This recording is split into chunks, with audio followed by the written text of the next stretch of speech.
Hello there everyone, my name's Ayumu Kagami, and this is the Binding of Isaac. And we are going to do a challenge. We're going to do the Computer Savvy Challenge. Lost. This is a fun challenge to do, so I figured why not check it out. Unless you immediately blow that up. This is a pretty easy challenge, if I remember correctly. As long as you don't make like a million stupid mistakes like I have been doing. Although I've actually only made 2 dumb mistakes. One of them was just more costly than other mistakes. There we go. Sweet, sweet health. So, because it is that time of year, I think this video will be going up on the last day of the year. For Game of the Year and everything. I know that there is a lot of news and whatnot going on about Game of the Year, or like speculation or thoughts or whatever. I don't really know what would be my ideal Game of the Year game. I don't know what I would pick. I mean, I'd want to say Afterbirth, but does DLC really count? Yes, it does. In this case, yes it does. Because it's a huge change, it's not like a map pack. But then again, does DLC really count? Isn't that kind of cheap, because it would have been my 2014 pick as well. Because it came out in November. On November 4th, in fact. Wait, was this one November 4th and the other one wasn't? I don't remember. No, this one came out on 31st. The other one came out on November 4th. The official release of Afterbirth. Has it really been a year? Oh, what a year it has been. But yeah. So, this gets my pick. It's not very hard to, assess that. But thinking of what, actually is the best game of the year, that I really am not too sure about. Easy contender would be, Fallout. Because Fallout's really big.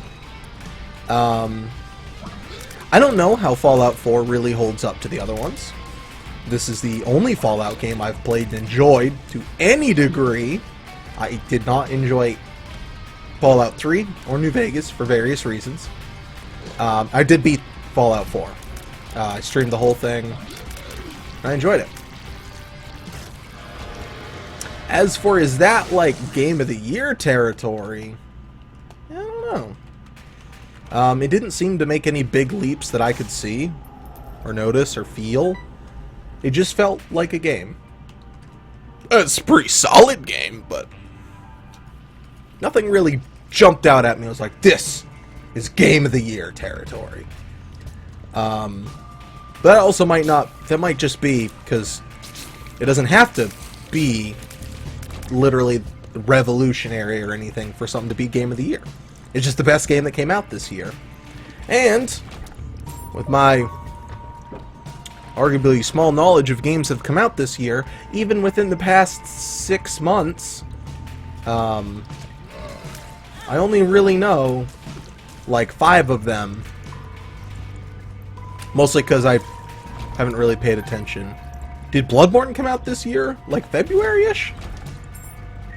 Because I think Bloodborne's not that old. Hitting February's territory, I really don't remember what came out. And I know a lot of games will get overlooked if they're on handhelds. I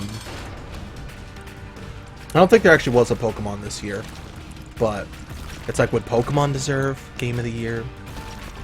I don't know. It's all fun food for thought stuff. I enjoyed Pokemon. Oh, there was a Pokemon game that came out. Was the Mystery Dungeon. I don't know how that is, though. I haven't really heard any reviews on it being good, bad, or indifferent. That is another damage up. That is fantastic. Way to go, game. No. Because I have so much health. It's Juice to Shadow, which doubles your damage, which is solid. But I'm going to Mom. I don't need heavy damage for the rest of the game. Also, probably should pop down this judgment card eventually. Yeah, so...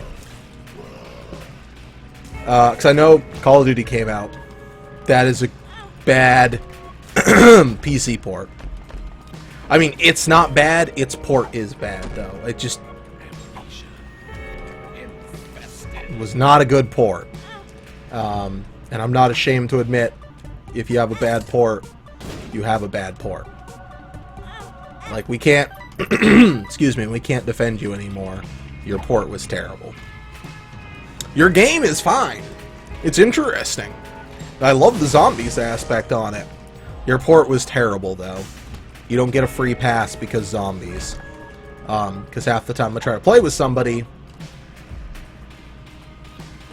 I can't. Because there's connection issues. That just frustrates the crap out of me. Because I'm all like, oh boy, I get to play a game with my friends who also have the game. Yay! Yeah. That, and I can't really judge graphics because I play everything at, like, normal. Even after upgrading my PC, everything's at normal because OBS sometimes fights with anything above normal for me. And I don't want, like, the quality to drop dramatically or anything like that. So, you know, artifacting, making the video look like poopy. So, you know, I don't know. I feel, okay, for one thing, negative points on Fallout, you can't name the freaking dog. I don't want it to be called dog meat. I was kinda okay with dog, but the fact that you can't change the dog's name frustrates the ever-loving crap out of me. It's minor, I know, but let me name the freaking dog, man! That's about my only real... Oh, also, its UI for the building thing was absolute trash, I felt. It did not feel intuitive. It just felt sloppy and gross. That's just me. I'm not saying it's a bad game. It's like a solid, like, 8.5 out of 10. On my scale, I don't give things a 9 very easily. So it's not like I'm attacking it. It's definitely no 10 out of 10. Rarely is there ever a 10 out of 10. That means there's nothing that could be fixed to make it better. That's my 10 out of 10. So, if it has anything game-breaking in it, no 10 out of 10.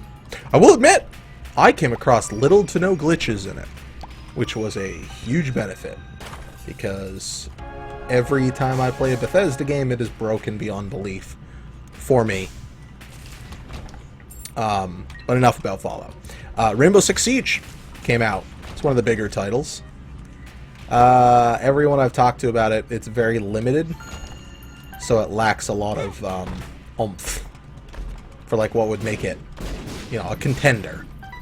And then like everything's gonna come out in DLC packs or whatever. Speaking of DLC, Battlefront. Heard that. Not good. I played the beta. It's okay, I guess, for a beta. I've played worse games, but I've eased. Battlefront 2 was a better game than the new Battlefront by. It just felt nothing made it feel like Star Wars to me. Like, well, bam, look sunny. This is Star Wars. Get off your high horse. And then apparently, like, it's not having a whole bunch of content from the movie, which would have made it like 100 times better. Because then it's all relevant Star Wars paraphernalia stuff. But nope, didn't have any of that. Which was all like, oh man, dude, you missed a huge opportunity. It's for Star Wars. I mean, why not have new Star Wars stuff? So I'm hoping there'll be something good for Star Wars. I don't know if the EA game is ever going to be good, but I can hope things turn out okay for it. Emotemesis.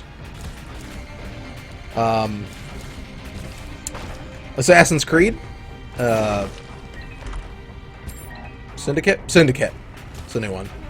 I'm not a big fan of the Assassin's Creed franchise. I've heard this one looks worse, but doesn't have like 1,000 problems in it. So, kudos. Your game doesn't have to look like it's the best game on the market. Hey, I am Error. How you doing? I'll blow you up. Okay, see you later, buddy. Didn't know you could appear here. Oh, this is every time I use a key I get. Gotcha. So, I mean, its season pass does not have multiplayer. I don't think the game itself has multiplayer, so that's cool. You know, learning from past blunders, I never felt that its online was worth anything. So, you know, I'm kind of happy to hear that. That it didn't force multiplayer, because I'm a big... I don't want to say advocate, because I don't advocate it. But I don't like it when games force multiplayer. If it deserves multiplayer, that's awesome. You know, let's stick some multiplayer in there, like Call of Duty, Rainbow Six, tons of other games that are like designed to be multiplayer games, as opposed to first single-player games. RoboBaby 2.0, woo! Put multiplayer where it belongs. Leave it out of none. Like, RPGs don't need multiplayer. Shooters need multiplayer. It's my statement. Gonna go with it. Have a good night, everyone. Happy New Year. And stay fabulous!